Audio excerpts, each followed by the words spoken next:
Communiqué sur la 5e session plénière élargie du 8e comité central du Parti du travail de Corée. Du 8 au 10 juin 2022 s'est tenue dans la salle de conférence au siège du comité central du Parti du travail de Corée, PTC, la 5e session plénière élargie du 8e comité central du Parti du travail de Corée. Convoquée au milieu de la grande attention et de l'attente profonde de tous les membres du parti et de tout le peuple du pays, la réunion a fait un bilan intermédiaire sur l'état de l'exécution de la politique d'importance du parti et de l'état de 2022 ayant une signification capitale au niveau de l'application des décisions du 8e congrès du Parti du travail de Corée, avant de déterminer l'orientation des affaires du second semestre et de délibérer des moyens d'action pour promouvoir vigoureusement et exactement d'importantes entreprises de l'État. Kim Jong-un, secrétaire général du Parti du travail de Corée, l'a honoré de sa présence. Quand le secrétaire général a fait son apparition sur la tribune d'honneur de la salle de conférence, tous les participants l'ont vivement ovationné en lui rendant hommage suprême, lui qui est grand leader du PTC et dirigeant éminent de la révolution juche. À la session ont pris part les membres du présidium du bureau politique du comité central du Parti du travail de Corée, les membres titulaires et suppléants du BP du comité central du PTC, et les membres titulaires et suppléants du comité central du Parti du travail de Corée. Y étaient également présents à titre d'observateurs les cadres de département du comité central du Parti du travail de Corée, les responsables des ministères et autres organismes du niveau central, des organismes de direction de niveau provincial, des villes, des arrondissements, des usines et entreprises importantes. Les membres du bureau politique du comité central du parti ont été élus membres de la présidence de la session. Le bureau politique du comité central du Parti du travail de Corée a donné mandat à Kim Jong-un de présider la réunion. Celui-ci a mentionné l'objectif et l'importance de la convocation de la présente session. Il a indiqué notamment, dans la période du premier semestre de cette année, on a su s'en tenir ferme à l'orientation de lutte pour l'exécution des tâches présentées par la 4e session plénière du 8e comité central du parti et triompher vigoureusement de nombreux problèmes compliqués et des circonstances de crise, accumulant ainsi les expériences et leçons importantes dans l'ensemble des affaires de l'État. La situation alarmante, y ajouter même la crise sanitaire sérieuse, nous exige de tâter exactement la crise nationale actuelle est de prendre efficacement des mesures préventives pour faire face même aux futures épreuves imprévues. Encourager et enrichir les succès positifs obtenus au cours de la lutte du premier semestre pour l'exécution de la politique du parti et de l'État de 2022 définie lors de la 4e session plénière du 8e comité central du parti, vaincre les défauts, perfectionner à temps la garantie de l'exécution scientifique pour achever d'énormes tâches présentées cette année, éveiller une fois de plus la conscience de tout le parti et de tout le peuple et les soulever, tels sont l'objectif et l'importance de la convocation de la présente session plénière. Ont été soumises à l'ordre du jour les questions suivantes. 1. Question d'organisation. 2. Bilan intermédiaire de l'exécution des politiques importantes du parti et de l'État de 2022. Et 2 mesures à prendre en la matière. 3. Gestion de l'actuelle situation anti-épidémique d'urgence et tâches à accomplir pour créer la capacité anti-épidémique de l'État. 4. De la révision et de l'amendement de certains contenus des statuts du parti et des textes d'explication des statuts du parti. La session les a approuvés à l'unanimité. Elle a discuté de la question d'organisation, premier point de l'ordre du jour. Elle a révoqué et élu des membres titulaires et suppléants du comité central du Parti du travail de Corée. Pak Jimin, Pak Suil et Choe Son-hui, membres suppléants du comité central du parti, ont été élus membres du comité central du parti, et Jo Chun-ryong, Pak Hui-chol, Kim In-chol, Ri Chang-dae et Han Kwang-san, directement élus membres du dit comité. Jang Chang-min, Kim Sun-chol, Sin Chang-nam, Mayok-chol, Pak Yong-ryol, Kwak Jong-jun, Ri-tuil Kim-tuil, Kwak Yong-go, Ryo-chol-un, Han Yang-wan et John Sung-wook ont été élus membres suppléants du comité central du parti. La réunion a révoqué et élu des membres titulaires et suppléants du bureau politique du comité central du parti. John Yong-chol et Ri Tae-sop, membres suppléants du BP du comité central du parti, ont été élus membres du BP du comité central du parti, et Pak Tae-song, directement élu membre du BP du comité central du parti. Jo Chun-ryong, Pak Su-il, Ri Chang-dae, Choe Son-hui et Han Kwang-san ont été élus membres suppléants du BP du comité central du parti. On a révoqué et élu des secrétaires du comité central du PTC. Kim Jae-ryong, John Yong-chol et Pak Tae-song ont été élus secrétaires du comité central du parti. On a révoqué et élu des membres de la commission militaire centrale du Parti du travail de Corée. Ri Tae-sop, Jo Kyung-chol, Pak Su-il et Ri Chang-ho ont été élus membres de la commission militaire centrale du parti. On a révoqué et nommé des chefs de département du comité central du Parti du travail de Corée. Jo Yong-won, Jo Chun-ryong, John Yong-chol, Ri Chung-jil, Ri Song-won et Han Kwang-san ont été nommés chefs de département du comité central du parti.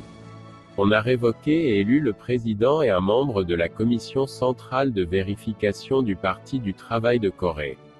Kim Jae-ryong et Kim In-chol ont été élus respectivement président et membre de ladite commission.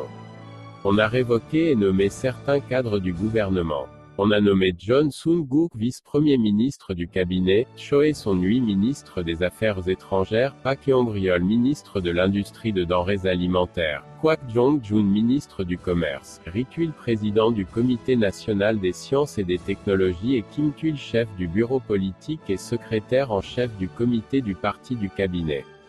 La session plénière a examiné et approuvé la proposition de la commission militaire centrale du Parti du travail de Corée en matière de réarrangement de certains commandants des organismes des forces armées.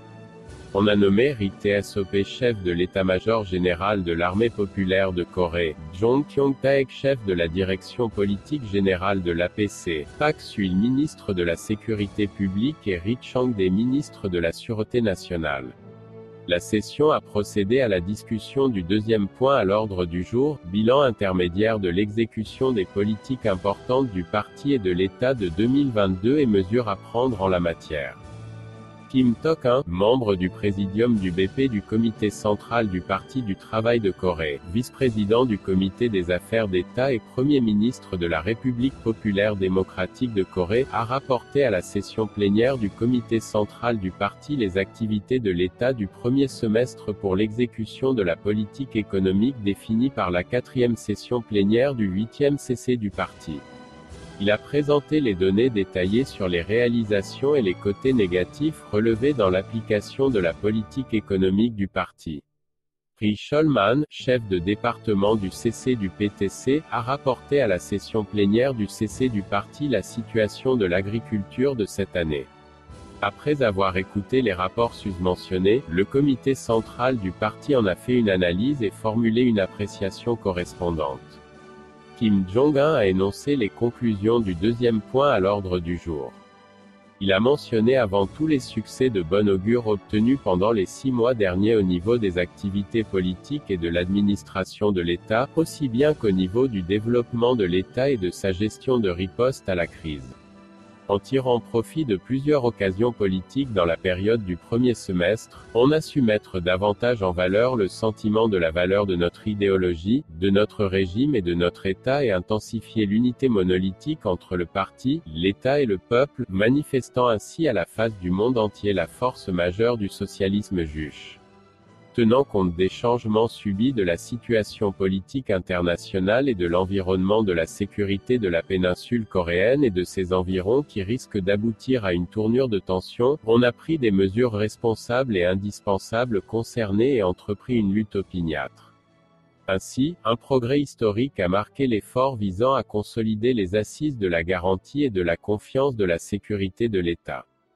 Dans le secteur économique, on a redoublé d'efforts et travaillé de façon intense à réaliser les décisions de la session plénière du comité central du parti de relancer la production dans son ensemble et de s'assurer une ferme garantie de l'accomplissement du plan quinquennal. Il en résulte que la production de nombreux secteurs connaît son augmentation et des progrès marquent l'ensemble de l'économie nationale. Le grand succès appréciable marquant l'exécution de la politique économique de l'État peut s'expliquer par le maintien sûr de la stabilité et du rythme de développement en dépit des circonstances anti-épidémiques d'urgence imprévues.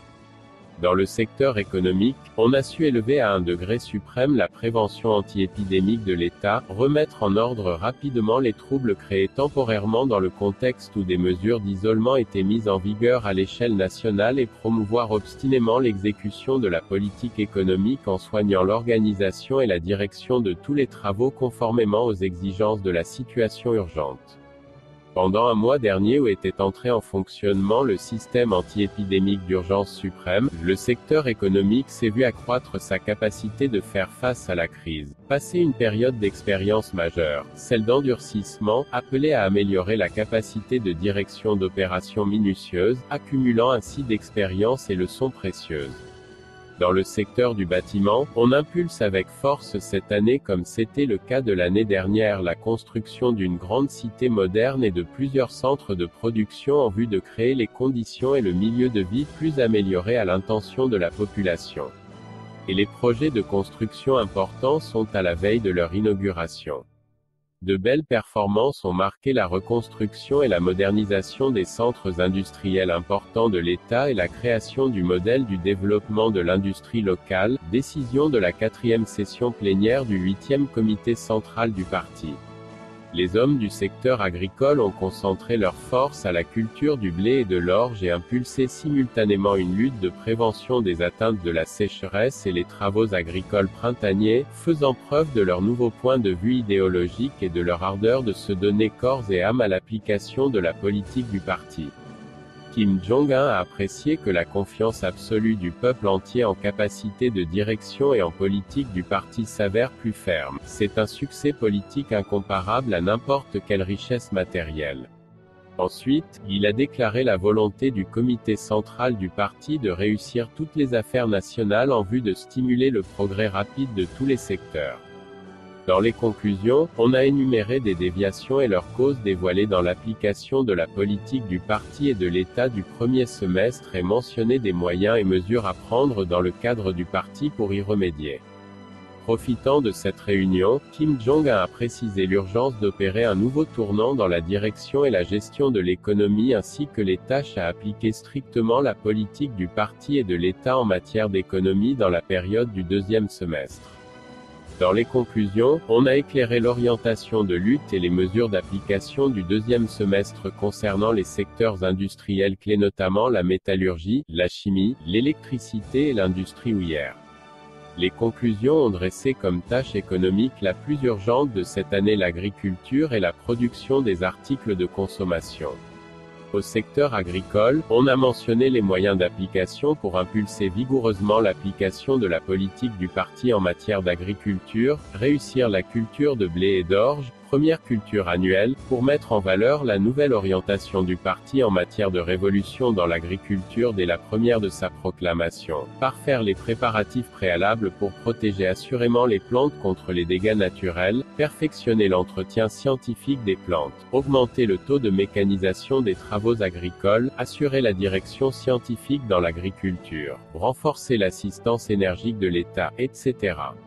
Au secteur de l'industrie légère, on a souligné des mesures réelles d'assister de façon substantielle le bien-être du peuple grâce à la fabrication et à l'accroissement de la production des produits en considérant comme critère les besoins du peuple dans sa vie quotidienne. Dans les conclusions, le secteur du bâtiment a assumé des tâches militantes d'accomplir sans condition et successivement les projets de construction importants de cette année pour démontrer au monde entier le dynamisme socialiste à la coréenne. Y ont été mentionnés principalement autres problèmes. Le cabinet, la province, la ville et l'arrondissement achèveront leurs tâches annuelles, débutées depuis cette année, de construire des logements ruraux afin que les travailleurs agricoles ressentent vivement la justesse et la vitalité du programme d'édification du socialisme en milieu rural de notre parti, concentrer les efforts étatiques à l'accroissement prompt de la force de science, en considérant la science et la technologie comme vitales dans le développement économique, innover de façon définitive la gestion de l'économie et autres. Kim Jong-un a souligné exceptionnellement qu'on ait un point de vue actuel et correct de l'enseignement. L'enseignement n'est pas un travail immédiat et visuel, mais un travail prospectif, a-t-il dit. L'effort incontestable pour l'enseignement servira d'une pierre angulaire pour le développement. Il convient de renforcer davantage, dans le cadre national, la direction et l'assistance pour la révolution de l'enseignement, y compris la direction du parti et la direction politique dans l'enseignement et la direction technique en matière de son contenu. Dans les conclusions, on a insisté sur le rôle important du secteur de la littérature, des arts et de la presse qui encouragera la progression du peuple entier de cette année où l'on va rencontrer toutes les épreuves rigoureuses inouïes, et fera déborder tous les fronts de l'édification du socialisme d'esprit révolutionnaire dans l'application de la politique du parti, et sur l'orientation de lutte en la matière. Kim Jong-un a mis en évidence le renforcement successif de la capacité de défense nationale. Aujourd'hui, la sécurité de notre État s'avère si précaire dans son environnement et la situation à nos alentours pourra s'exacerber au pire, a-t-il dit. Une telle situation nous exige d'accélérer plus encore la réalisation de nos projets pour le renforcement de la capacité de défense nationale. Le droit de légitime autodéfense, c'est une défense de la souveraineté nationale. Il a spécifié le principe de lutte de notre parti qui ne connaîtra aucune concession pour sauvegarder la souveraineté nationale, principe d'œil pour œil, dent pour dent et d'affronter l'ennemi pour le vaincre, et autres tâches militantes qu'accéléreront à tout prix les forces armées de notre République et le secteur de recherche de la défense nationale. Dans les conclusions, on a présenté les principes à soutenir dans la lutte contre l'ennemi et dans les affaires étrangères, ainsi que les orientations stratégiques et tactiques en la matière. On a analysé et dressé un bilan sévère de la lutte semestrielle contre l'antisocialisme et le non-socialisme, mentionné les problèmes de principe pour l'intensification de lutte en la matière. On y a précisé l'orientation du travail pour apporter des succès remarquables grâce au rehaussement de la responsabilité, du rôle et de la capacité d'organisateur des organisations et des permanents du parti, et à la direction substantielle du parti en matière des affaires économiques. Considérant la période de dure épreuve inouïe comme occasion de se faire renforcer et perfectionner plus qu'auparavant, on doit ouvrir une nouvelle phase au développement de l'État en pleine vivacité, animé d'une ferme volonté et d'un grand enthousiasme, a fait remarquer Kim Jong-un. Pour terminer ses conclusions, Kim Jong-un a indiqué la nécessité qu'on concentre toutes les forces et achève avec bonheur les projets de cette année significative, profondément conscient que qui dit l'accomplissement du plan de l'économie nationale dit la fidélité et l'esprit de dévouement au parti et au peuple. Les conclusions de Kim Jong-un ont été soutenues et approuvées totalement par les vifs applaudissements des participants. Elle constitue un précieux programme pratique, une bannière militante puissante, qui a éclairci le guide de lutte on ne peut plus lucide et les moyens scientifiques pour enregistrer des progrès précis en 2022, année importante pour renverser l'actuelle situation alarmante grâce au renforcement de la force autonome, la force motrice intérieure, et pour accomplir le plan quinquennal pour le développement et les mutations. La réunion a délibéré du troisième point de l'ordre du jour, gestion de l'actuelle situation anti-épidémique d'urgence et tâches à accomplir pour créer la capacité anti-épidémique de l'État. Kim Jong-un a présenté un rapport dans lequel il a précisé les moyens stratégiques et tactiques pour dissiper la crise de l'épidémie pernicieuse, rétablir la stabilité et promouvoir avec vigueur la construction de la capacité anti-épidémique de l'État, capacité de faire face à la crise. Il a souligné l'intention du sujet exceptionnel à l'égard du problème anti-épidémique de cette réunion, malgré la discussion en la matière dans plusieurs autres réunions importantes du parti tenues après l'apparition de la crise mondiale de l'épidémie maligne. Après avoir surmonté une grave crise imprévue, le travail anti-épidémique de l'État, a-t-il souligné, est passé de sa phase de prévention anti-épidémique exclusivement axée sur le blocus à une autre nouvelle de blocus et d'anéantissement parallèle de la maladie. Dans cette circonstance, la tâche la plus urgente de notre parti et de notre État est de corriger immédiatement les défauts et mauvaises habitudes existant dans la prévention anti-épidémique et de prendre des mesures décisives pour le renforcement de la capacité anti-épidémique du pays. Il convient d'examiner en précision l'ensemble des affaires de prévention contre l'épidémie de l'État, d'élaborer et exécuter une politique de prévention anti-épidémique plus approfondie et plus avancée et de garantir ainsi avec sûreté l'édification du socialisme, la sécurité de la gestion de l'État, ainsi qu'un milieu anti-épidémique digne de confiance à l'intention du peuple. Le secrétaire général a fait remarquer la nécessité et l'urgence d'accélérer le renforcement des assises de la santé publique du pays et l'établissement du pouvoir national de prévention contre l'épidémie, indiquant notamment: il faut analyser de façon approfondie et dresser un bilan concret, du point de vue critique et de développement, des défauts et mauvaises habitudes révélés dans divers secteurs pendant la période de prévention anti-épidémique d'urgence suprême, et mener d'une façon plus scientifique et révolutionnaire le rajustement et le renforcement du système de travail étatique à même de faire face à la crise anti-épidémique.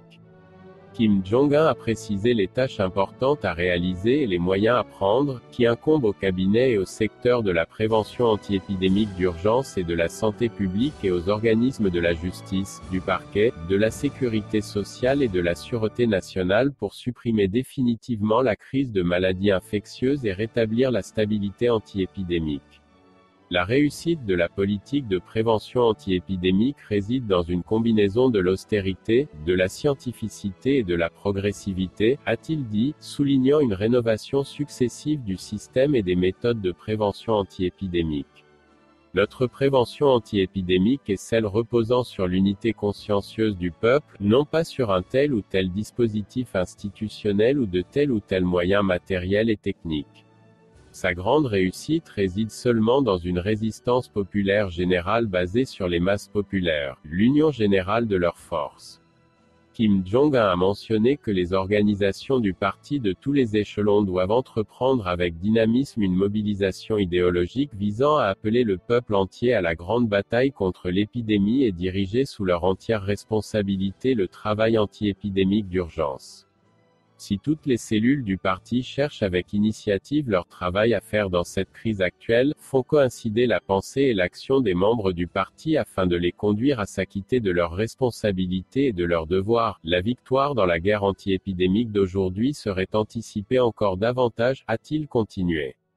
Les cadres doivent être toujours à l'avant-poste du front anti-épidémique pour diriger les membres du parti et de large masse, s'enquérir avec exactitude sur place de l'état de déroulement du système du travail anti-épidémique et prendre à temps des mesures.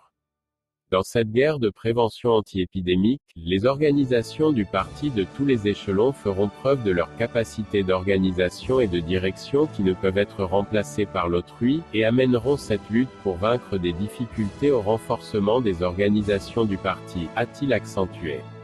Il a souligné la nécessité de pousser avec vivacité et simultanément les deux travaux, sortir victorieux de l'actuelle crise et effectuer l'édification du potentiel anti-épidémique de l'État. Et de poursuivre. Cette capacité anti-épidémique de l'État que nous voulons établir est l'ensemble d'un système de travail et d'un ordre consolidé, de l'effectif technique, des assises matérielles et des potentialités, facteurs susceptibles de maîtriser, de contrôler et de faire disparaître de façon prépondérante et avec assurance toute crise sanitaire qu'affrontera notre pays. Après avoir fait une analyse résumée des expériences précieuses et des leçons acquises dans l'assurance de la sécurité du pays contre l'épidémie pendant plus de 2 ans grâce à l'exécution de notre politique de prévention anti-épidémique, et dans la mise en œuvre du système anti-épidémique d'urgence suprême, le secrétaire général a dit que toutes les politiques et orientations de prévention anti-épidémique mises en vigueur jusqu'à présent, et les politiques et mesures prises par notre parti et le gouvernement de notre République servent de puissantes assises pour l'édification de la capacité anti-épidémique de l'État. Il a précisé les objectifs immédiats et à long terme et les moyens détaillés qui s'imposent pour consolider les assises matérielles et techniques indispensables au renforcement du potentiel de prévention anti-épidémique de l'État. La guerre anti-épidémique d'aujourd'hui est autant d'occasions permettant d'acquérir de précieuses expériences et des stratagèmes pour défendre avec assurance la sécurité de l'État et du peuple dans toute crise sanitaire éventuelle à l'avenir. Il faut renforcer davantage le travail du parti, l'organisation économique et le traitement médical et le travail sanitaire pour mettre au maximum en valeur la capacité d'organisation de notre société marquée par son unité monolithique et les avantages du régime sanitaire socialiste. Nous devons ainsi créer un miracle jamais connu dans le monde dans le rétablissement de la stabilité de prévention anti-épidémique, a-t-il souligné.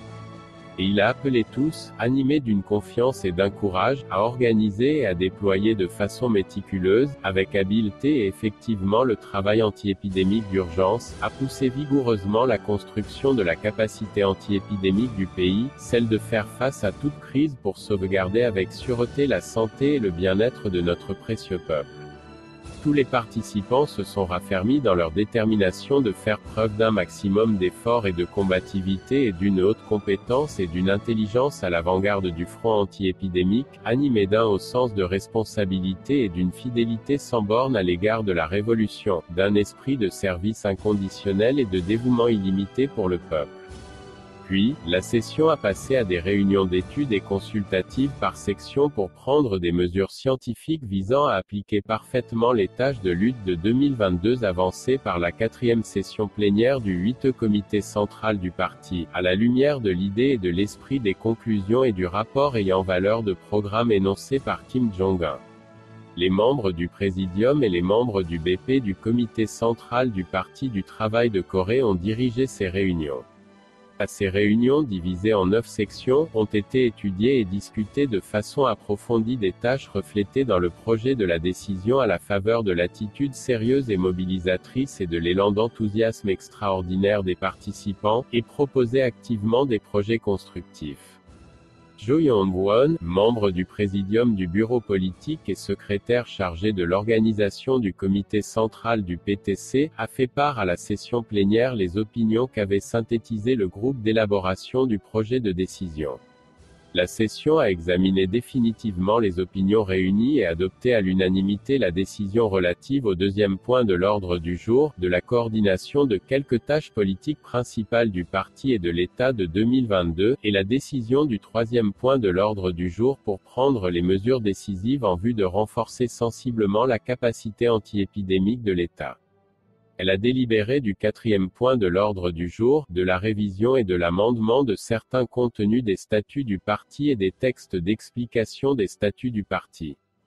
Les membres de l'organisme de direction centrale du parti ont reconnu à l'unanimité que certains contenus soumis à l'examen revêtent une grande importance dans le travail visant à renforcer davantage la combativité et la capacité de direction du parti et à consolider ses assises organisationnelles et idéologiques.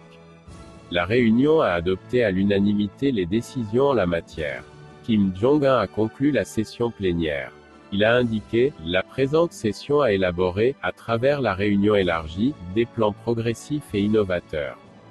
C'est une expression de la confiance en soi, du courage immense et de la ferme volonté des membres de l'organisme de direction centrale du parti qui répondent courageusement aux exigences du parti et de la révolution, sans se laisser hésiter même dans une crise nationale sans précédent. Il a adressé les salutations et les encouragements militants aux membres de l'organisme de direction centrale du parti et, par leur intermédiaire, aux organisations de tout le parti et à tous les membres du parti. Disant qu'une tâche importante qui nous incombe aujourd'hui est l'ordre suprême que notre peuple a donné au parti et au gouvernement. Il a exprimé son espoir et sa certitude que tous les membres de l'organisme de direction centrale du parti, profondément conscients de leur devoir lourd qu'ils assument devant le parti, la révolution, la patrie et le peuple, obtiendront à la tête des rangs en marche une victoire tangible sur les deux fronts, édification du socialisme et grande bataille anti-épidémique. La réunion élargie tenue au milieu d'ardeurs révolutionnaires élevées de tous les participants a terminé avec succès ses travaux en jurant solennellement de rester infiniment fidèle aux idées et œuvres révolutionnaires du président Kim Il-sung et du dirigeant Kim Jong-il. La 5e session plénière élargie du 8e Comité central du Parti du travail de Corée marquera profondément l'histoire de la révolution juge comme une réunion militante et progressive ayant manifesté pleinement et une fois de plus l'aspect révolutionnaire et l'esprit de combat inflexible de notre parti qui inaugure avec courage une époque nouvelle d'un État riche, puissant et prospère, une période du développement généralisé du socialisme, grâce à la force motrice du progrès invincible qu'on a cimenté malgré toutes les épreuves, en considérant comme vitale l'idée révolutionnaire et la direction unique du comité central du parti. Le texte intégral des conclusions et du rapport de Kim Jong-un sera publié par les éditions du Parti du travail de Corée pour être distribué aux organisations du parti à tous les échelons.